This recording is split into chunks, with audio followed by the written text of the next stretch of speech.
Queridos irmãos, sejam todos bem-vindos. Mais uma vez estamos reunidos aqui para um vídeo da série de leitura do livro A Ortodoxia e a Religião do Futuro, que foi escrito pelo hieromonge Serafim Rose, um sacerdote monástico norte-americano que se converteu à Igreja Ortodoxa Russa no estrangeiro, na Igreja Ortodoxa Russa que naqueles dias era contraposta ao Patriarcado de Moscou, que era vista por eles como a Igreja do Comunismo, e eles, a Igreja dos exilados, dos imigrantes, daqueles que faziam parte da diáspora russa, e que após ali os eventos da Revolução Bolchevique se tornaram um organismo independente do Patriarcado de Moscou. E quando o Locontênis do trono patriarcal, depois patriarca Sérgio, mas ainda metropolita Sérgio, declarou que não existia mais animosidade entre a Igreja na Rússia e o regime comunista da União Soviética, que a Igreja na Rússia passaria a rezar pela União Soviética da mesma forma que rezava antes pelo Império Russo. Aqueles membros da Igreja Russa fora da Rússia entenderam que não existia mais uma igreja verdadeira no território russo e passaram a antagonizar com esta. E depois da Segunda Guerra Mundial, passaram a ter uma situação de não comunhão com todas as outras igrejas ortodoxas que tinham comunhão com o Patriarcado de Moscou. Após a Segunda Guerra Mundial, houve ali um processo de certa reabilitação da igreja russa na Rússia pelo regime soviético, porque a igreja colaborou muito ali no esforço de guerra. Então houve uma certa trégua, digamos assim. Houve uma certa liberdade, que depois foi esmagada novamente.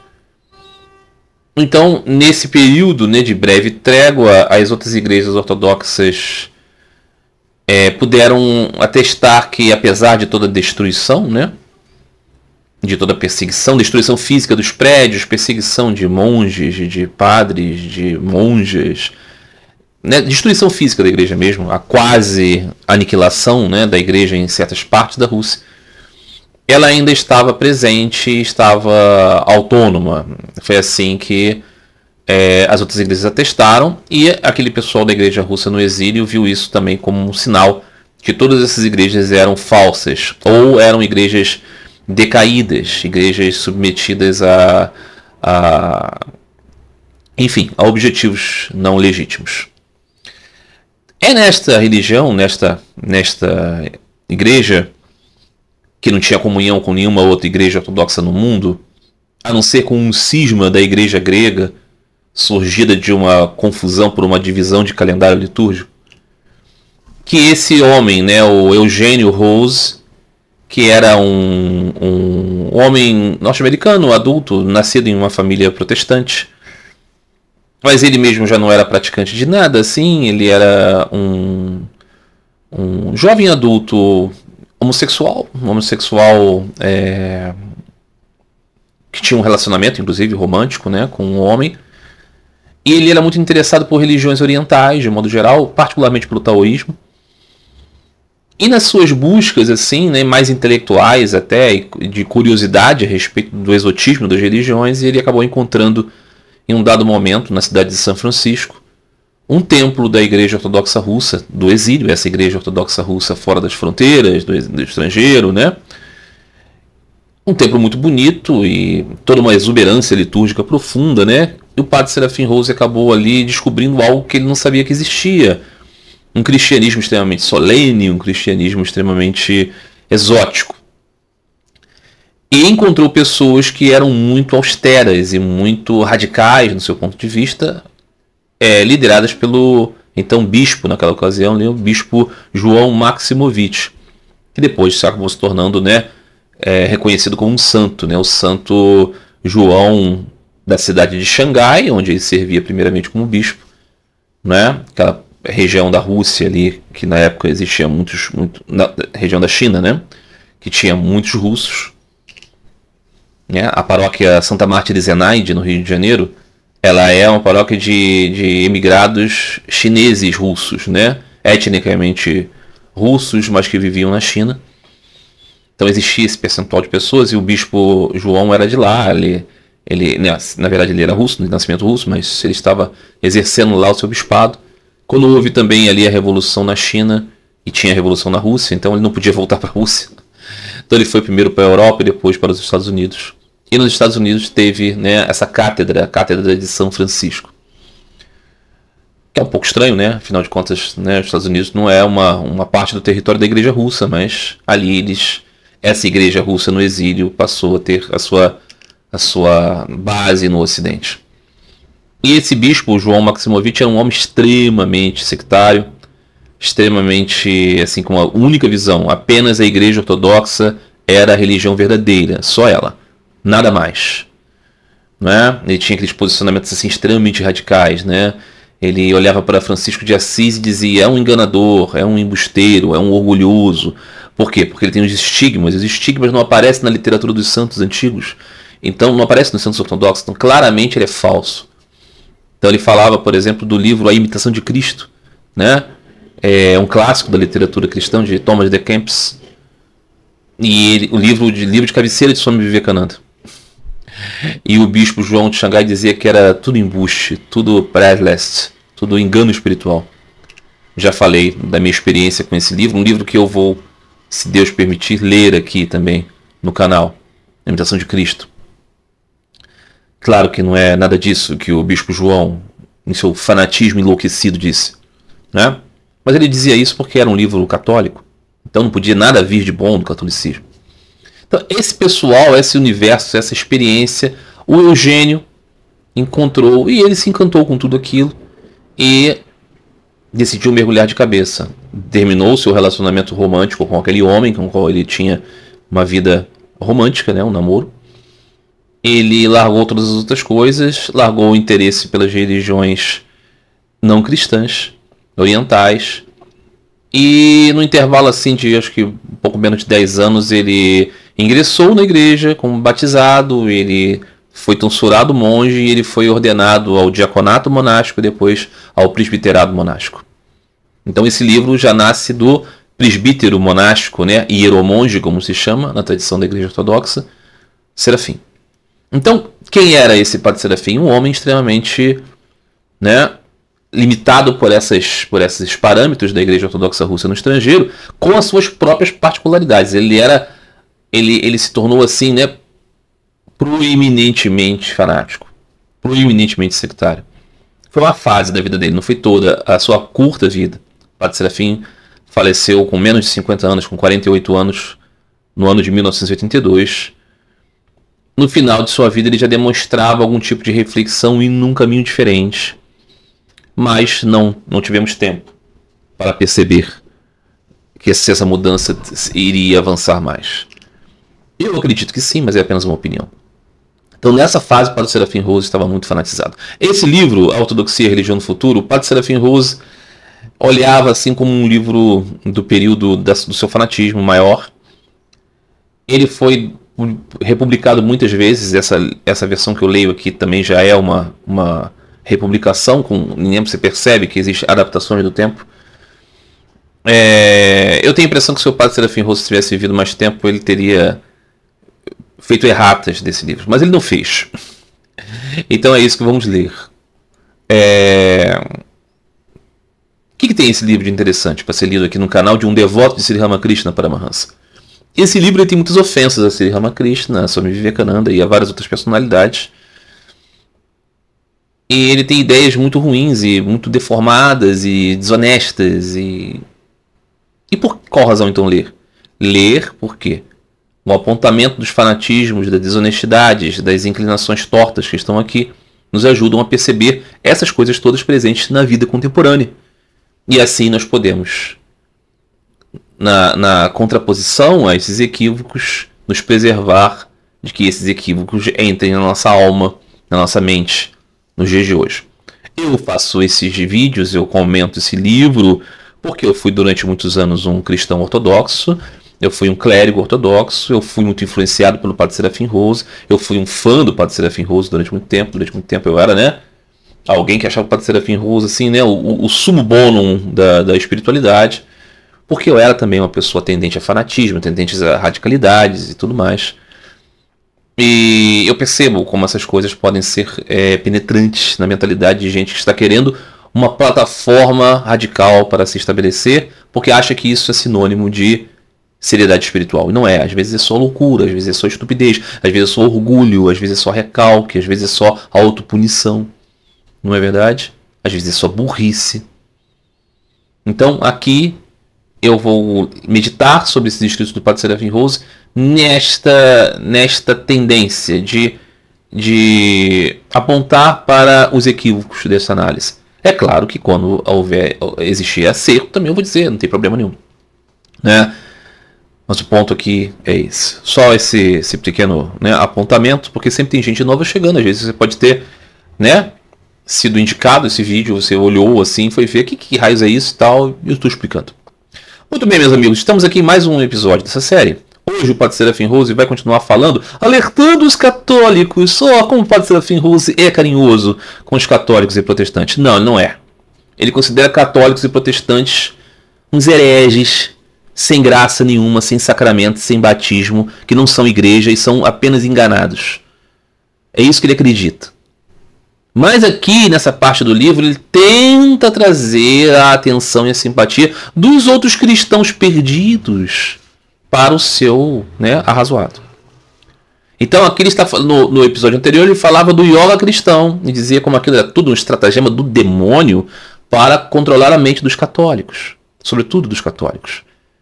Porque após o Concílio Vaticano II, que o Padre Serafim Rose indica, esses modernismos. O Concílio Vaticano II foi o momento em que a Igreja Católica passou a olhar para a Igreja Ortodoxa e para a tradição cristã oriental com respeito e boa vontade. Antes, os católicos olhavam os ortodoxos como esses cismáticos gregos aí. E faziam um proselitismo pesadíssimo nas terras ortodoxas, que criou, por exemplo, o uniatismo. É a partir do Concílio Vaticano II que uma posição de profundo respeito pela Igreja Ortodoxa surge na Igreja Católica. Mas o Padre Serafim Rose acha que tudo isso é um ecumenismo safado. Mas, ao mesmo tempo, engraçado que seja, foi o que permitiu muitos católicos se aproximarem da própria ortodoxia. O próprio Padre Serafim Rose era um pesquisador de religiões orientais e chegou à ortodoxia por causa do seu, né, gosto pelo exótico. Mas acontece muitas vezes assim, né? Então aqui agora, nessa parte do livro, ele está assim agindo como um companheiro cristão, falando com os cristãos ocidentais, dizendo, olha lá, gente, olha só o rabo do capiroto aí. É nessa vibe que ele está agora. Vamos ler então o que o padre vai dizer hoje aqui sobre o capítulo que leremos hoje. Será apenas um. Chamado Zen Cristão. Na qual ele faz basicamente um comentário sobre o livro do padre irlandês William Johnston, que faleceu no século XXI, né? Viveu muito mais do que o Padre Serafim. Faleceu em 2010, que era verdadeiramente alguém muito interessado no diálogo cristão católico-budista, sobretudo zen, budista e católico. Ele era um padre católico, morreu como padre católico, ele era irlandês.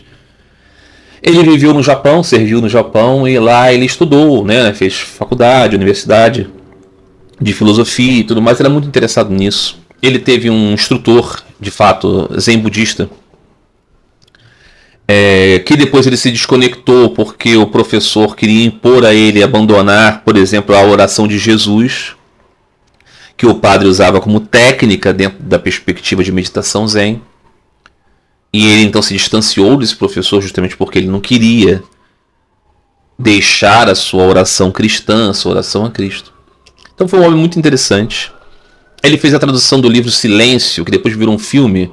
Vocês devem lembrar que fala sobre a perseguição aos católicos no Japão. E no final das contas o padre se converte ao budismo e tudo mais. Ele fez a tradução desse livro.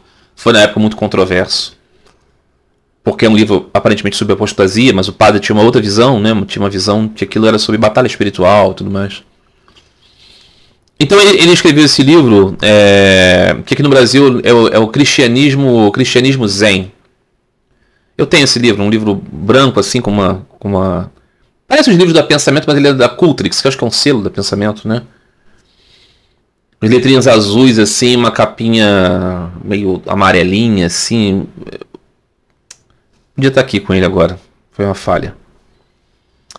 Mas enfim, é um livrinho, assim, sobre essa abordagem, né? De pontos de conexão, sobretudo sobre a questão da meditação, né? Que era um assunto que ele se interessava. E o Padre Serafim Roso vai comentar esse livro com aquele fel, né? Com aquele olharzinho, né? De se essas são as suas luzes, imagina as suas trevas. Sabe as palavras do Cristo? Serve muito bem para esse livro do Padre Serafim Roso. Mas nós vamos ler, vamos comentar aqui. Começando então, Zen cristão. Uma prática religiosa oriental em um nível mais popular é oferecida no livro de um padre católico irlandês, William Johnston, Zen cristão, aquele cristianismo zen, se vocês quiserem procurar. Cultrix, é antigo, isso é difícil, talvez seja. O autor parte basicamente do mesmo ponto que o autor de Yoga cristão.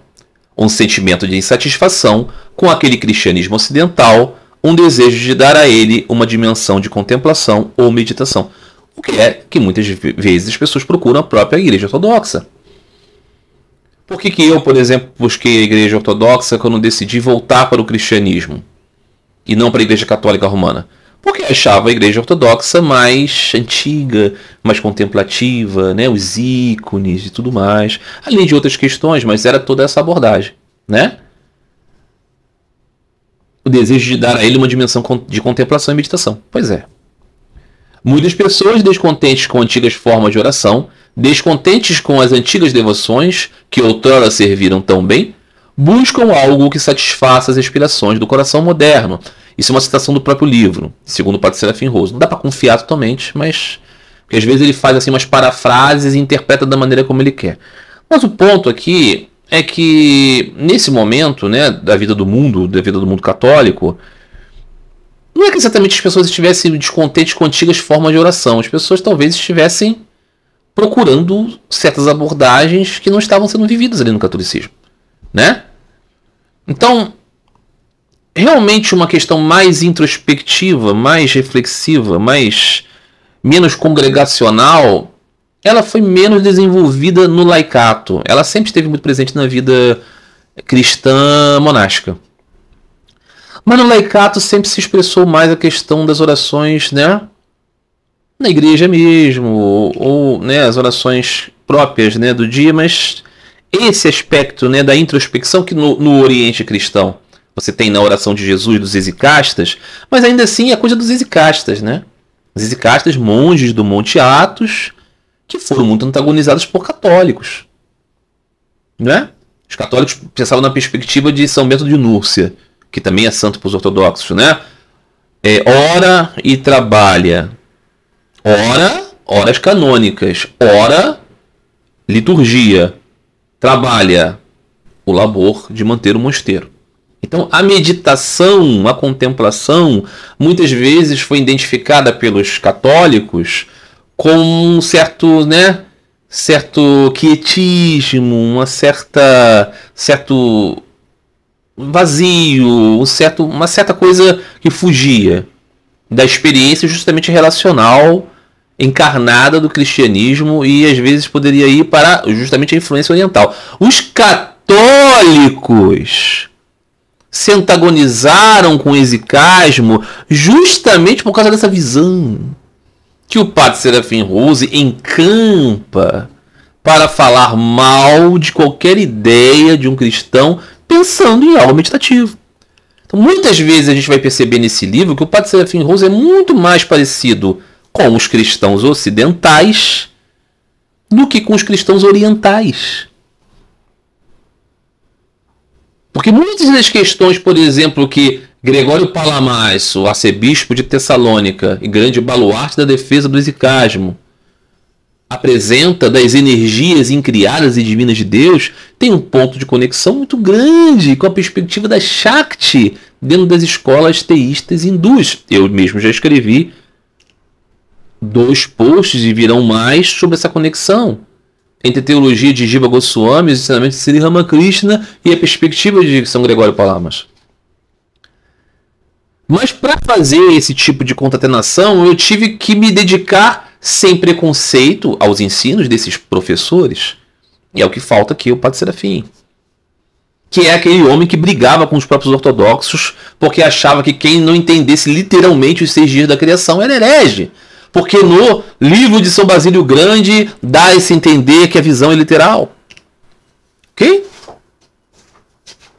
Que brigava com teólogos ortodoxos porque esses, nem todos, a grande maioria, não atestava a teologia um tanto quanto minoritária, que é considerada um teolegúmena, ou seja, uma teologia que você pode até crer, mas não é dogma, de que após a morte você passa por pedágios espirituais. O Padre Serafim Rose achava afirmativo, como ortodoxo tem que dizer isso, e dizia que aqueles ortodoxos que não acreditavam nisso eram hereges. A própria Igreja Russa não abonou a sua posição, ainda que não tenha também o desacreditado. Então esse era o espírito do Padre Serafim, né? Muito bem. Então continua ele a dizer: o contato com o Zen abriu novas perspectivas, ensinando-me que existem possibilidades do cristianismo com as quais eu nunca sonhei. Isso aqui são citações do livro. Pode-se praticar o Zen como uma forma de aprofundar e ampliar a fé cristã. Isso é o padre William Johnston dizendo. Ok? Realmente esse era o seu posicionamento. Era um posicionamento de entender basicamente uma técnica que você aplicaria aos conceitos cristãos. Era isso que ele entendia. A técnica do Zen japonês, aí o Padre Serafim aqui falando. A técnica do Zen japonês é muito semelhante à do yoga indiano. Que yoga? Aí entra a ignorância, né, assim, constrangedora do Padre Serafim Rose, ou uma fé igualmente constrangedora, né? Um monge, né? Um religioso não deveria ter má fé. Porque assim, Raja Yoga é o yoga que busca alcançar Deus. Yoga é união, né? Unir-se a Deus através da contemplação. Raja Yoga. O Raja Yoga não tem rigorosamente nada a ver com o Zen, com a prática do Zazen. O que é Zazen? Sentar-se, respirar e observar o pensamento. Ah, mas não existe isso nas técnicas de Raja Yoga que vão tratar de você justamente controlar a respiração. O foco é centrar-se em um objetivo, no nome,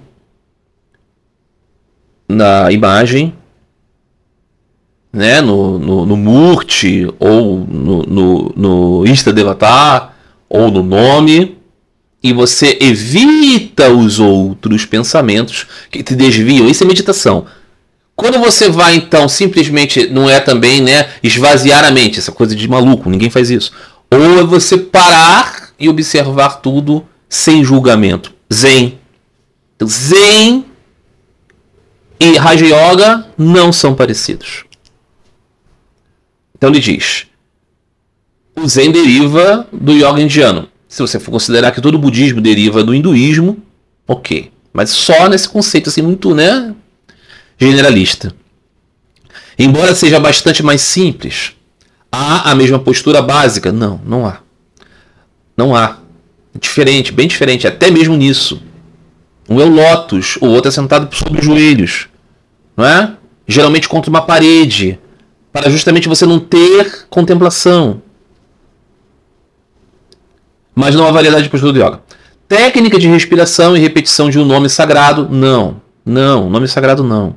Se desejado, bem como outras técnicas peculiares do Zen. Não, é diferente, é um outro objetivo, uma outra.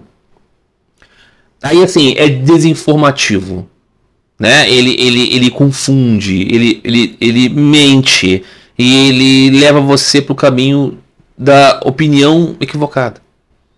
Você passa a não conhecer, é assim, uma Wikipédia feito pelo Hermes e Renato, entendeu? É uma coisa assim, enfim, uma enciclopédia, não tinha isso? Site de humor.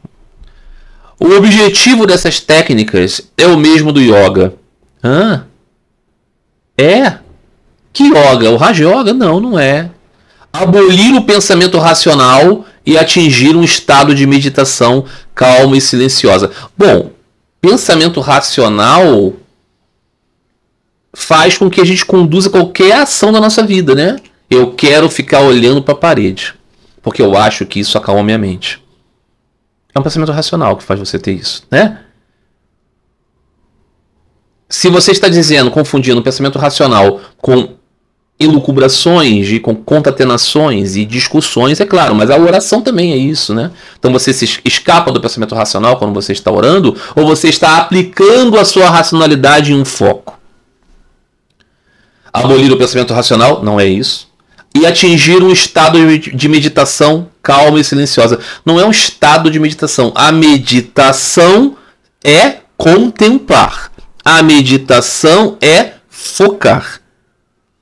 Calma e silêncio são parte da estrutura de contemplação. Né? Então, aqui, novamente, o livro do Padre Serafim Roso parece uma redação ruim. Você olha o texto assim e fala assim, pô, não, tá ruim isso aqui, filho. Troca isso aqui, muda a estrutura, tá confuso, tá errático esse pensamento. É mal escrito, né? A posição sentada impede o raciocínio e o pensamento discursivos. Ele colocou isso entre aspas, eu tenho certeza que o padre Johnston não disse isso, né? A posição sentada não impede o raciocínio e o pensamento discursivo, né? Estou sentado aqui, estou raciocinando, estou tendo um pensamento discursivo. Não. A posição sentada permite que você fique confortável e acordado. Deitado você pode dormir. Em pé você cansa. Sentado você descansa. Mas ao mesmo tempo se mantém, né? Ligado. E permite que se vá ao centro do próprio ser, sem imagens e contemplação silenciosa. Não, no Zen não tem centro do próprio ser. Não tem ser. Não tem ser. Não tem eu. Para um reino profundo e belo de vida psíquica, para profundo silêncio interior. Não tem beleza. É contemplar o pensamento. Não é esta a dinâmica aqui. A experiência assim alcançada é um tanto semelhante à alcançada pelo uso de drogas. É triste, é revoltante, mas é também engraçado pelo patético, né? Pois pessoas que usaram drogas entendem um pouco de Zen, pois foram despertadas para a percepção de que existe uma profundidade da mente que vale a pena explorar. Tá falando aqui de psicodélicos, mas definitivamente, né, não tem rigorosamente nada a ver uma coisa com a outra. Rigorosamente nada a ver, porque não está se estimulando a busca por visões. Não é isso. Muito bem. E no entanto, essa experiência abre uma nova abordagem a Cristo, uma abordagem menos dualista e mais oriental. Novamente, aqui parafrases, né? Ele bota aqui a página 48, de onde ele estivesse tirando a fonte de sua citação. Uma abordagem para Cristo menos dualista e mais oriental é um pouco estranho. A relação com Cristo ela é necessariamente dual, que é o Cristo que você busca. Mesmo iniciantes absolutos no Zen podem alcançar uma sensação de união. União é 2, ok? E uma atmosfera de presença sobrenatural.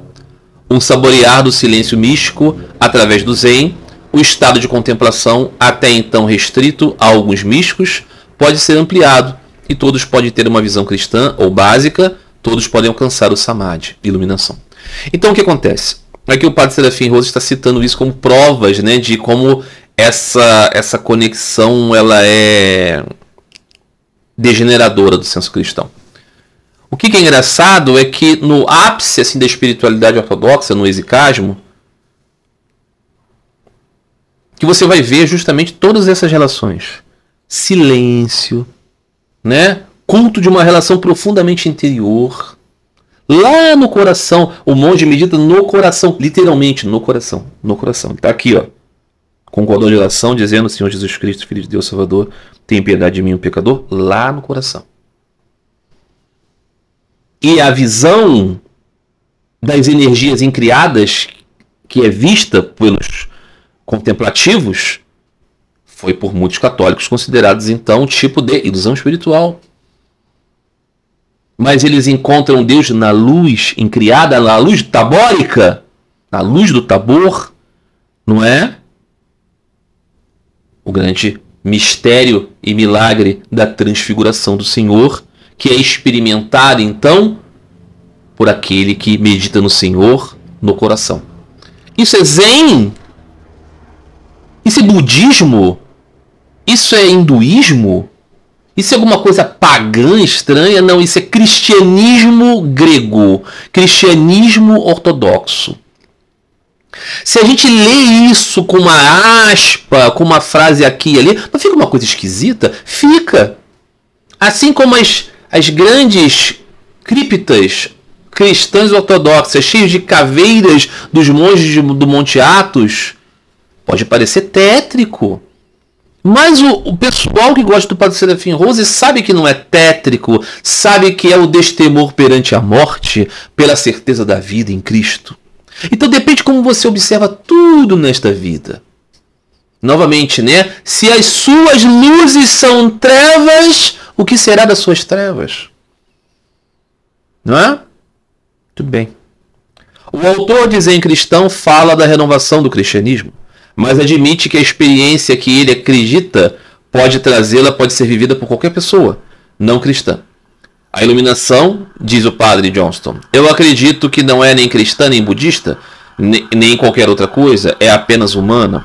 Ou seja, o que ele está querendo dizer aqui é que uma pessoa pode ter a percepção, né, de que ela é uma alma, de que ela é um eu, de que ela não é o corpo, de que ela percebe o mundo como um espírito, mesmo que ela não tenha uma cultura budista ou cristã. Isso é falso?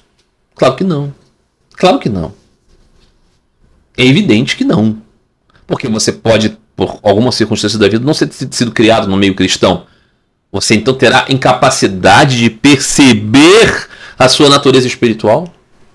Mas colocado da maneira como ele está dizendo, fica parecendo assim, esse pato está dizendo que tanto faz, ó. Mais ou menos isso. Por quê? Porque é malicioso, né? De fato, em um congresso sobre meditação em um templo zen perto de Kyoto, o surpreendente no encontro, atente, hein? O surpreendente no encontro em um centro de meditação zen no Japão foi o que foi surpreendente para o Padre Serafim Rose? O Padre Serafim Rose é muito inteligente, né? O que foi surpreendente para ele? A ausência de qualquer fé comum. Ninguém parecia o mínimo interessado no que os outros acreditavam ou desacreditavam, e ninguém, até onde me lembro, sequer mencionou o nome de Deus. Mas por qual razão? Se mencionaria o nome de Deus? Se eles são adeptos de uma escola budista que é extremamente voltada para o trabalho da mente e nada mais. Não é verdade? Então, é claro que esse tipo de coisa não vai servir para um cristão, evidentemente. Mas o padre, autor do livro, não estava falando de você se tornar um budista zen. Estava dizendo que você poderia pegar alguns elementos daquela abordagem a respeito de acalmar a sua mente e de tentar ser mais calmo, silencioso e dizer a oração de Jesus. Novamente, o exicasmo. Não é? Esse caráter agnóstico da meditação tem uma grande vantagem para fins missionários, entre aspas. Pois dessa forma, a meditação pode ser ensinada a pessoas de pouca fé, aqueles que têm problemas de consciência ou temem que Deus seja morto. Essas pessoas podem sempre sentar e respirar. Segundo o Padre Serafim, isso aqui é uma abordagem que o padre disse. Eu desconfio muito. Teria que pegar o livro de novo aqui e ler. Porque eu acho que o Padre Serafim Rose muitas vezes já demonstrou, né? O Padre Serafim Rose, ou a edição desse livro, às vezes eu tenho uma certa dúvida, né? Se tudo que foi escrito aqui é exatamente também o Padre Serafim Rose. Porque o Padre Serafim Rose, no final de sua vida, estava muito chateado, porque alguns livros dele tinham sido adulterados pelo seu companheiro monástico, o Padre Herman, aquele que foi expulso da igreja, destituído da função monástica, sacerdotal, porque abusou de jovens, homens, né? Muito bem, então há esse ponto aqui. Mas o livro é assinado pelo Padre Serafim Rose. É assim que vamos ler. Muito bem. Para elas, a meditação se torna uma busca. E eu descobri que as pessoas que começam a buscar dessa maneira acabam encontrando Deus. Não o Deus antropomórfico que rejeitaram, mas o grande ser em que vivemos, nos movemos e somos. Vivemos, nos movemos e somos é uma palavra que o padre está citando aqui em relação a São Paulo, né? São Paulo diz isso a respeito de Deus. Então, um dos aspectos de Deus, verdadeiramente, é o seu aspecto absoluto. Nós estamos em Deus, de fato. mas Deus também é a pessoa, sobretudo é a pessoa, é com quem nos relacionamos. Então, o que o padre está dizendo aqui? Algumas pessoas têm dificuldades com a abordagem do Deus pessoal e podem então encontrar Deus por um caminho de percebê-lo através do seu aspecto absoluto. É isso que ele está dizendo aqui. Então, se você souber ler, você vai entender, né, o que ele está usando como técnica para fazer as pessoas chegarem a Deus. Questionável? Sim. Não tem nenhuma dúvida que pode ser questionável. No final eu vou falar sobre isso. A descrição do autor da experiência da iluminação Zen... Aqui o padre Serafim Rose, definitivamente. A descrição do autor da experiência da iluminação Zen revela sua identidade básica com a experiência cósmica, entre aspas, proporcionada pelo xamanismo e por muitas religiões pagãs. Nada a ver.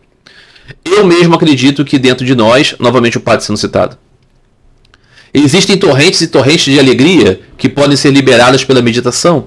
Às vezes elas irrompem com uma força incrível, inundando a personalidade com uma felicidade extraordinária que vem de onde não se sabe. Isso aí tem a ver com xamanismo de religiões pagãs. Essa percepção que dentro de nós existe uma alma que brilha, que é refulgente, que dentro de nós mesmos existe uma força vital. Isso é ser conectado com um xamanismo de religiões pagãs. Não.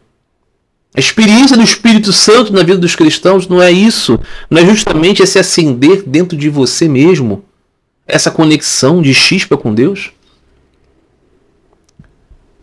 Curiosamente, o autor, ao retornar aos Estados Unidos após 20 anos no Japão, descobriu que essa experiência era muito próxima da experiência pentecostal. E ele próprio recebeu o batismo do Espírito e um encontro carismático. Teríamos que consultar isso. O padre católico, né? Não acho que não, mas talvez tenha participado de um evento nisso, né? Tenha sido caracterizado assim. O poder psíquico do autor conclui: voltando ao encontro pentecostal, parece-me que a imposição de mãos, as orações das pessoas, a caridade da comunidade, essas podem ser forças que libertam e trazem iluminação à pessoa que pratica zazen consistentemente. Então, o zazen é essa prática, né, dos budistas zen, de sentarem para observar o pensamento. Então o que ele diz? Quando você reúne essas coisas dentro de uma dimensão cristã, onde existe todo esse elemento da imposição de mãos, né? É assim, por exemplo, né, que o bispo consagra um sacerdote, impondo as mãos, ok? Oração das pessoas em comunidade é liturgia. Liturgia significa isso, ok? Uma obra comum. Caridade da comunidade, né, o ágape cristão.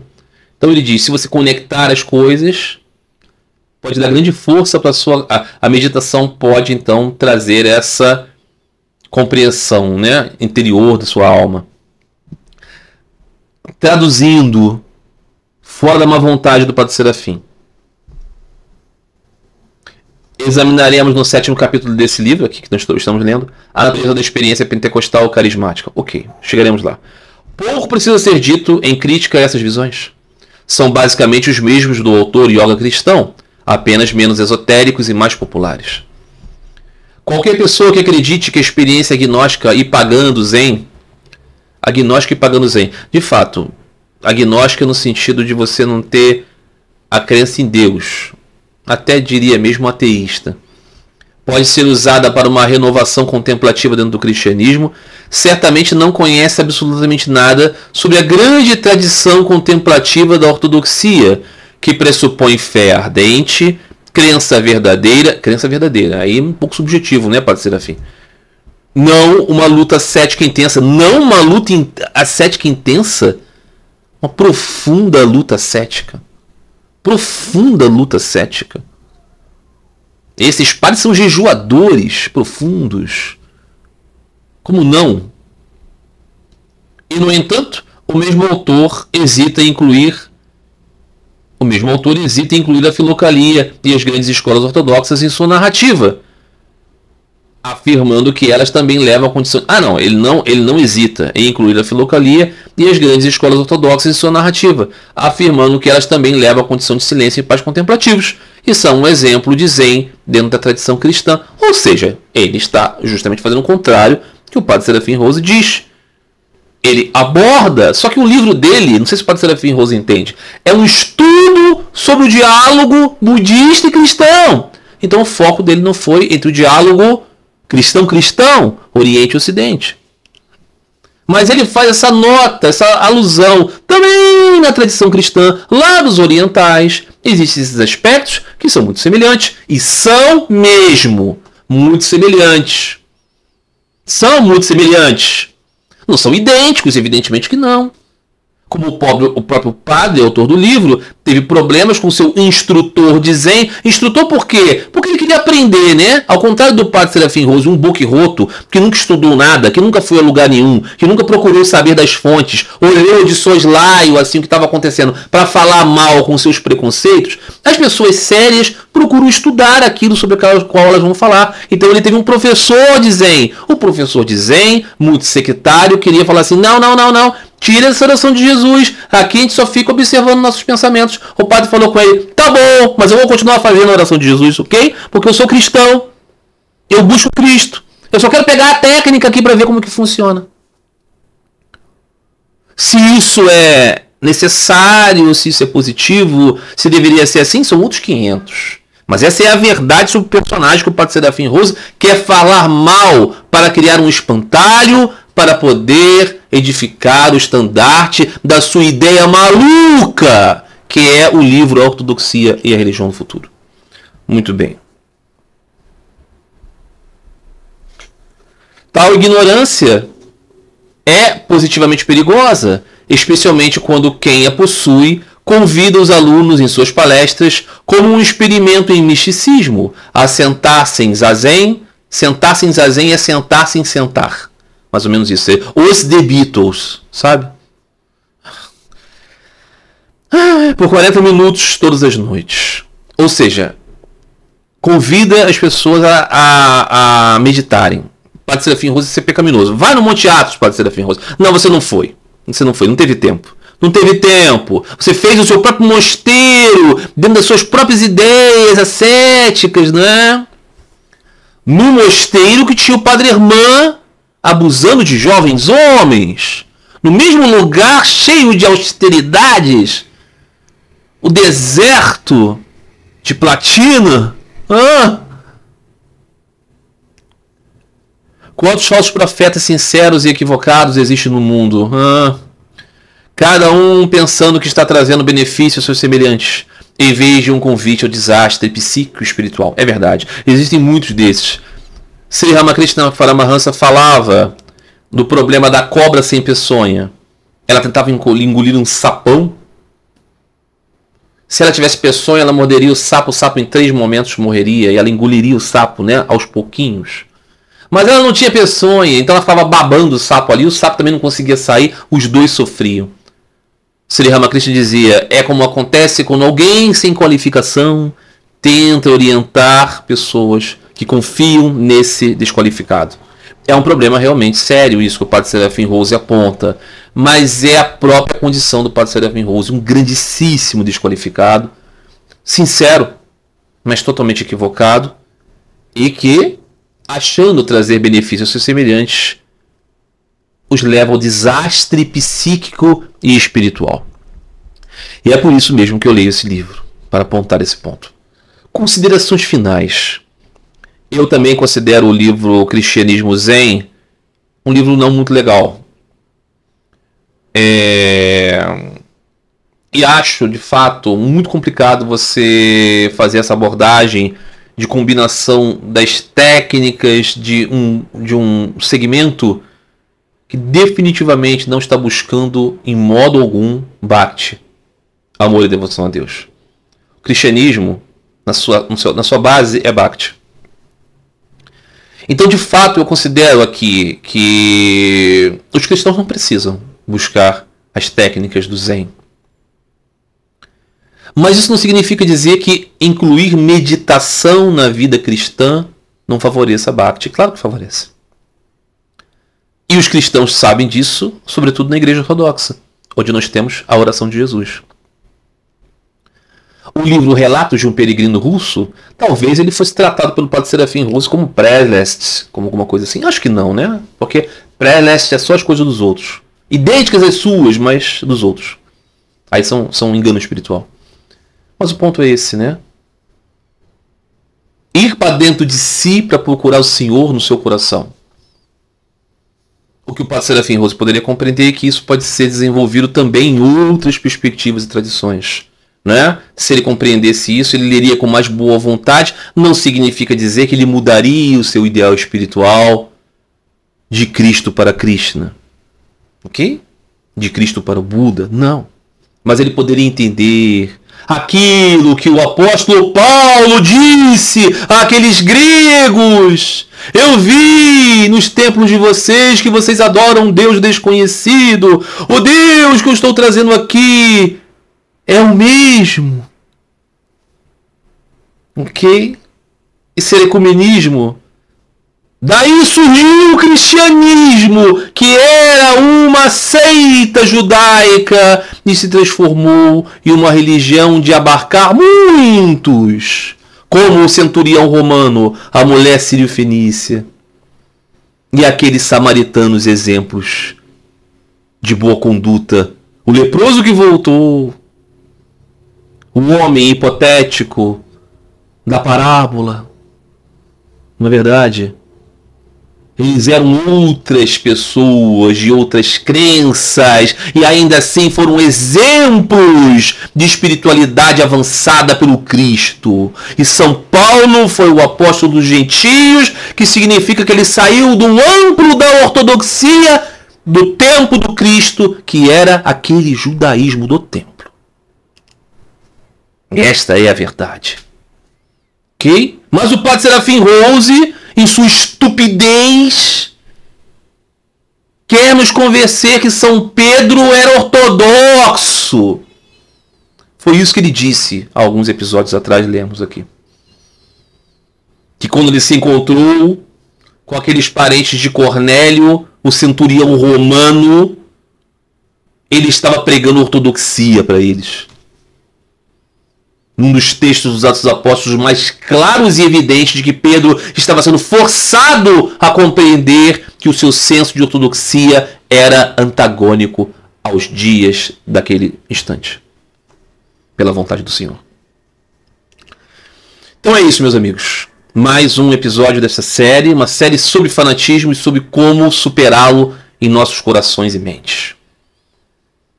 Pelo pensamento racional, vamos observar que o que existe aqui é fel, confundido com fidelidade.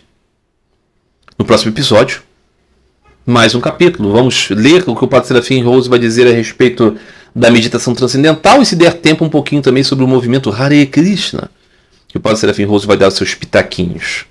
Vamos ver se conseguimos ler tudo no próximo episódio. Eu espero que vocês tenham gostado. Sempre digo, né? Faço esses episódios às sextas-feiras. Ele vai aos sábados, porque nas sextas-feiras é o dia onde lavo o banheiro da minha casa e conecto as duas coisas. É aquela função desagradável, mas necessária. É o mesmo que eu faço aqui nessa série. Um grande abraço a todos vocês. Até a próxima semana. Fiquem todos em paz, fiquem todos com Deus.